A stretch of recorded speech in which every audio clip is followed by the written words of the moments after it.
అందరికీ నమస్కారం. నా పేరు కె శ్రీరామ సంతోష్. నేను శ్రీమావతి సిజిఆర్ ఆంగ్ల మాధ్యమ పాఠశాల కడప జిల్లా 9వ తరగతి చదువుతున్నాను. చేసిన పెద్దలందరికీ, నా తోటి మిత్రులందరికీ తెలుగు భాష దినోత్సవ శుభాకాంక్షలు. అసలు తెలుగు భాష వైభవం గురించి మాట్లాడే అవకాశం దొరికితే చాలు నా మనసు పులకించి గుండె గొంతులతో కొట్లాడతాది కూసుంటిదిరా కూసింతసేపు.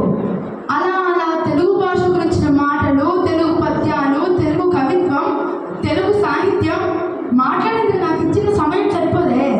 ఇలాంటి అవకాశం మళ్ళీ రాదే. నా మనసు ఆరాటపడిపోతోంది. ఆ ఆరాటంలో చెప్పే ఆతృతలో కాస్త వెనక ముందు అవుతానేమో. సరే, జనని సంస్కృతంలో సర్వభాషలకును దాని వలన కొంత కానబడి కొంత తాను కలిగి నందవిడేకమై తెలుగు భాషనంతా విడతికెక్కే అన్నాడు ఆంధ్ర భాషా భూషణంలో కేతన.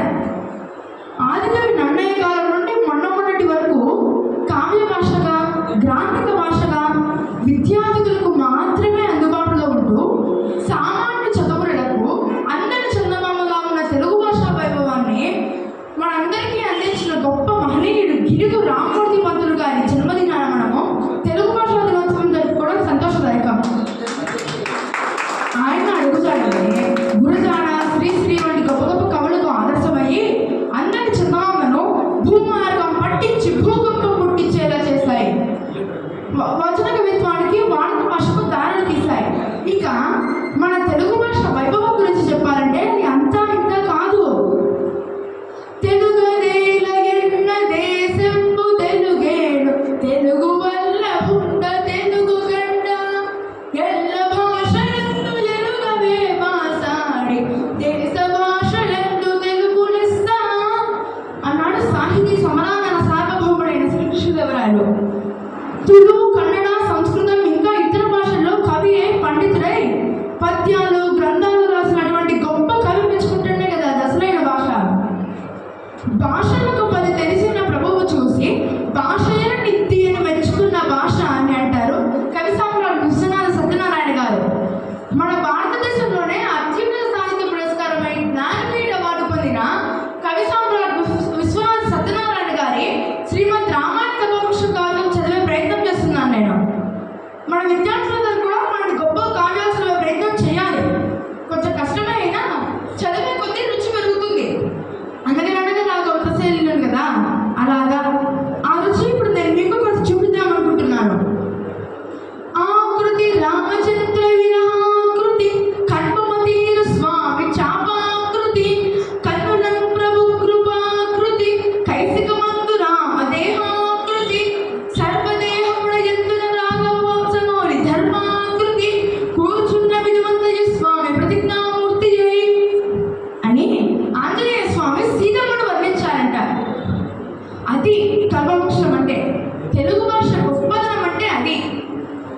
ఇక రెండోసారి కర్పూర వసంతనాడు కావ్యానికి గాను డాక్టర్ సి నారాయణ రెడ్డి గారికి జ్ఞానపీఠ అవార్డు వచ్చింది. అలా మన తెలుగు భాష 2 జాతీయ అవార్డు గెలుచుకునింది. అసలు మన తెలుగు సరళమైనది, మాట్లాడడానికి సులువైనది, వినడానికి ఇంపైనది. అందుకే తమిళ కవి అయిన సుబ్రహ్మణ్య భారతి గారు సైతం సుందర తెలుగు అని మెచ్చుకున్నాడు. ఇది అజంత భాష అంటే అచ్చులతో అంతమయ్యే పదాలు తెలుగున్న భాష.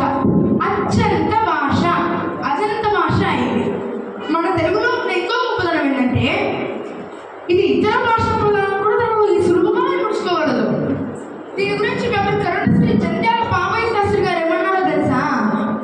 తెలుగు తోటల సంస్కృత వనల దారిని అంటు త్రొక్కిడి ఆంధ్ర విద్యార్థి నేను అన్నారు.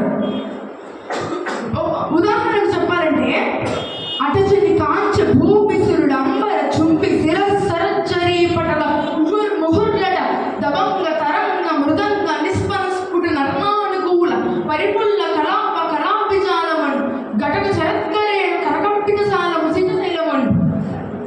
అట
ఏటుగా